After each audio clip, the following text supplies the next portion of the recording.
Hello বন্ধুরা, আসসালামু আলাইকুম। আজকে আমি আপনাদেরকে দেখাবো আমার 1 বছর এখনও হয় নাই, এই সামনে বর্ষা 1 বছর হবে। এই বেরোনা ব্যাঙ্গে জাতের আমের গাছগুলো তো দেখেন কি পরিমাণ মুকুল আসছে। আসলে এটি যে উচ্চ ফলনশীল এবং উন্নত জাতের আম, সেটা আসলে এবারের মুকুল দেখে বোঝা যাচ্ছে। দেখেন আমার এই গাছগুলো কিন্তু 1 বছর এখনও হয় নাই।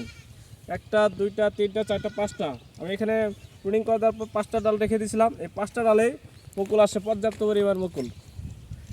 আমি যদিও সব বাগানের সবগুলা গাছেই মুকুলগুলা ভেঙে দিয়েছি, কারণ হলো যে এটা প্রথম বছরে আমরা আসলে সব গাছে মুকুল নেব না, গাছ গ্রোথের জন্য দিয়ে দেবো।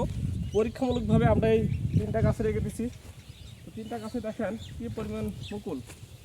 এই একটা গাছে যদি আমার কমপক্ষে আমি 10 কেজি বা 5 কেজি করেও আম রাখতে পারতাম এবছর, তাহলে আমার 200 গাছে তাহলে কতগুলো আম হইতো। তো যেহেতু এটি একটি লাভজনক ব্যবসা, শুধু বলেই আসতাম। তো আজকে প্রমাণ দেখালাম, দেখেন যে কী পরিমাণ মুকুল আসছে। এই ছোট্ট একটা গাছের প্রত্যেকটা ডালে দেখেন মুকুল আসছে। তো এখানে যে আমি প্রুনিং করে দিয়েছিলাম, ফলে কিন্তু এখান থেকে এতগুলো ডাল হয়েছে। আপনার গাছে যে সবসময় যে আমি বলি যে প্রুনিং করবেন, প্রুনিং করার যে উপকারিতা দেখেন, যত ডাল হবে তত ডালের মাথায় এরকম আম আসবে।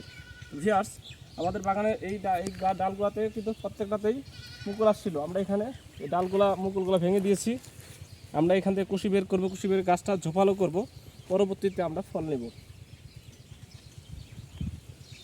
তো আমাদের কিছু গাছ মারা গেছে, সেই গাছগুলো আমরা রোপণ করার জন্য গর্ত করে দিচ্ছি। আমরা পরবর্তী ভিডিওতে সেগুলো দেখাবো। ধন্যবাদ, আবারও দেখা হবে নতুন করে বিষয়।